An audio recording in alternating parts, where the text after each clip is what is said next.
Good evening, my friends. Tonight I want to speak to you of something so simple that most men refuse to believe it, and yet so powerful that if you truly grasp it, you will never again look at money, wealth, or success in the same way. What I am about to tell you may offend your old beliefs, may unsettle your familiar habits of thought, and yet it may also free you completely. As I speak to you this evening, somewhere in this great city, one man is sleeping in a house worth millions, while another sleeps beneath a bridge. One has much, one has little. One is called successful, another is called lost. But both are dreaming, and only one of them knows he is the dreamer. Before this night is over, I intend to challenge everything you have been taught about wealth, about money, and about what you call success. Stay with me. Just last week, after one of my lectures here in Los Angeles, a young man came up to me. He was well dressed, articulate, and by all appearances a very intelligent fellow. Yet there was something in his eyes, a quiet frustration, the look of a man who has done everything he was told to do and still finds himself standing in the same place. He said to me, "Mr. Goddard, I have been faithfully visualizing wealth for 6 months now. Every single day I see myself with money. I feel it in my hands. I imagine counting it. I do everything I was told, and yet nothing in my outer world has changed. What am I doing wrong?" I looked at him for a long moment. Then I asked him one question, and I watched the color leave his face. I said, "My friend, when you imagine wealth, do you imagine yourself getting it from somewhere, or do you imagine yourself as the man who already has it?" He did not answer immediately. He stammered. He searched for words. And in that silence, he came face to face with the difference between begging and assuming. That, my friends, is the entire secret. There is only one difference between the billionaire and the pauper.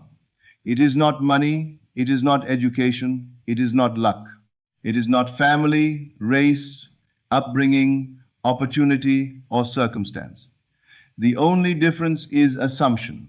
The man you call wealthy assumes that he is wealthy. The man you call poor assumes that he is not. But here is the truth that cuts deeper than both. Both assumptions are false in the absolute sense. Both are only states of consciousness. Both are merely different dreams being dreamed by the one dreamer.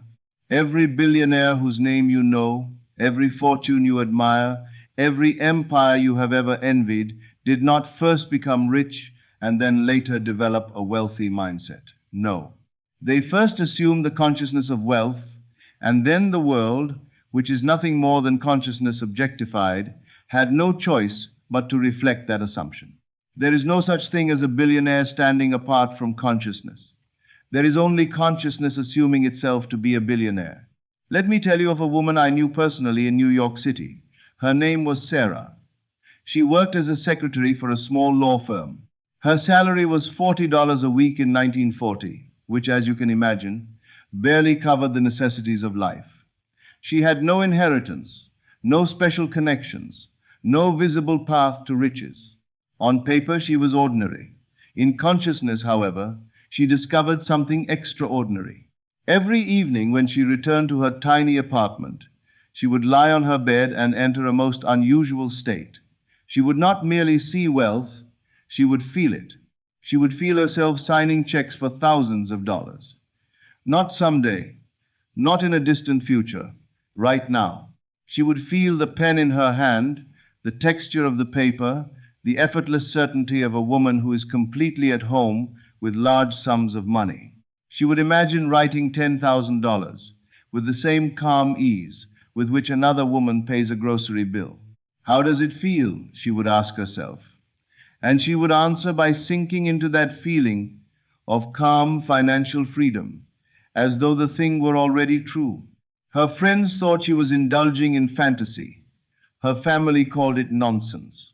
"Sarah," they would say, "you make $40 a week. Come back to reality." But Sarah understood a principle they had never learned. Feeling is the secret, not wishing, not hoping, not trying. Feeling the reality of the wish fulfilled. For 3 months, she lived this way. By day, she typed letters and answered phones.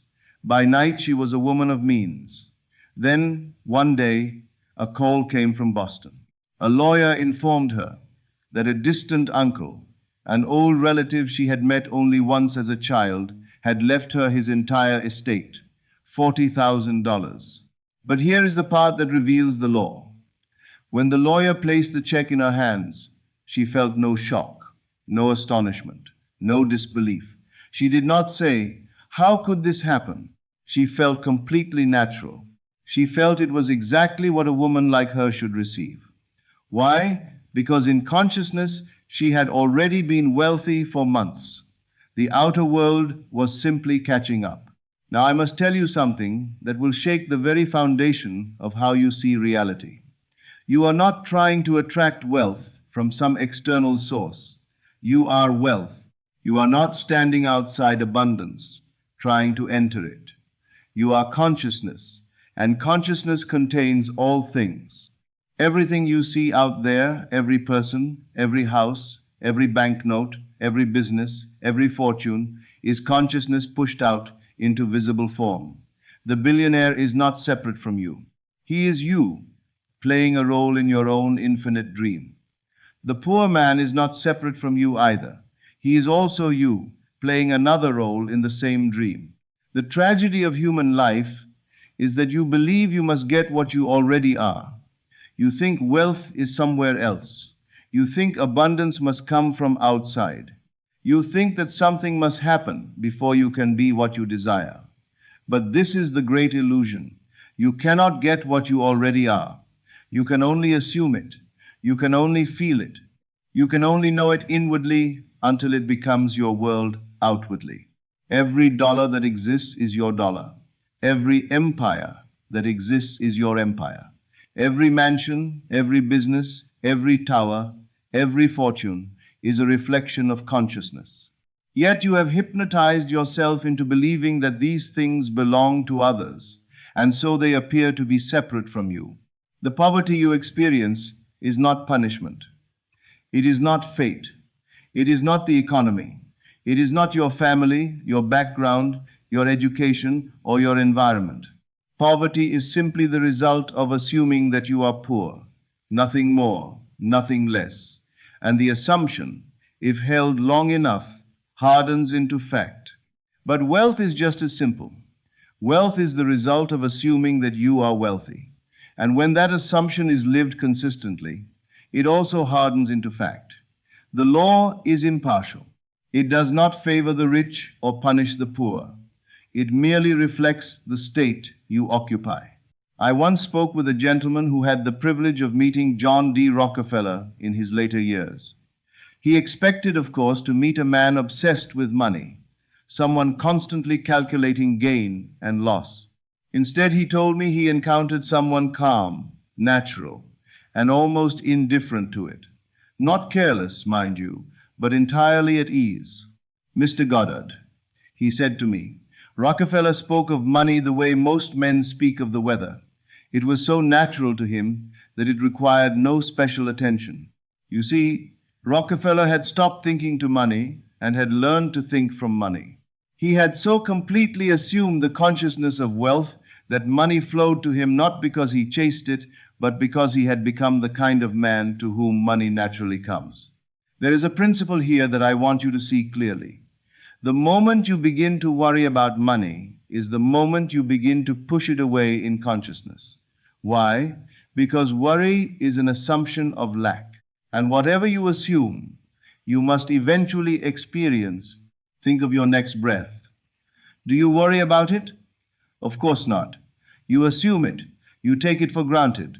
And because you assume it so naturally, breathing happens without effort, without tension, without strain.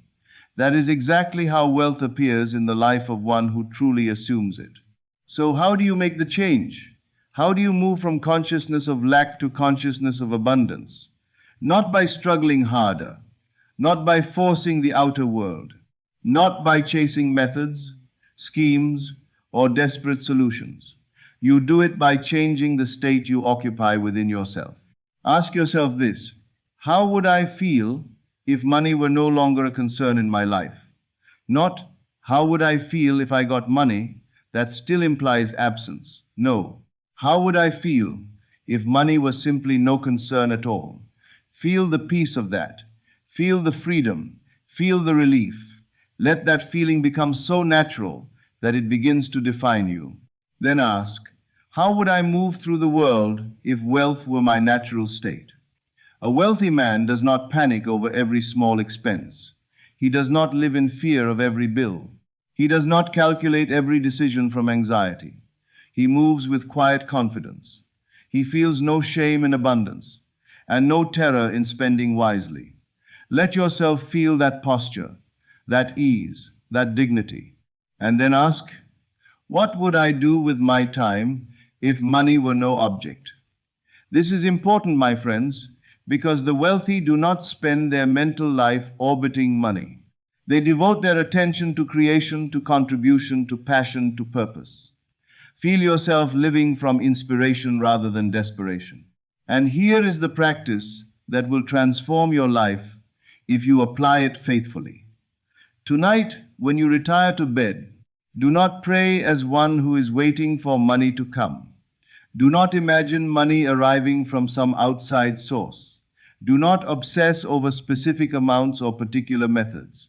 Simply enter the feeling of being financially free. Feel yourself as a person who has always been supplied. Feel the naturalness of abundance. Feel how ordinary it is to live without stress over money. This is not pretending. This is not fantasy. This is assumption. And assumption, though unseen, if sustained, must become visible.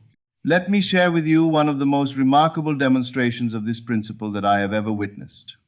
A man came to see me, I shall call him Robert, who was $50,000 in debt. This was in 1963.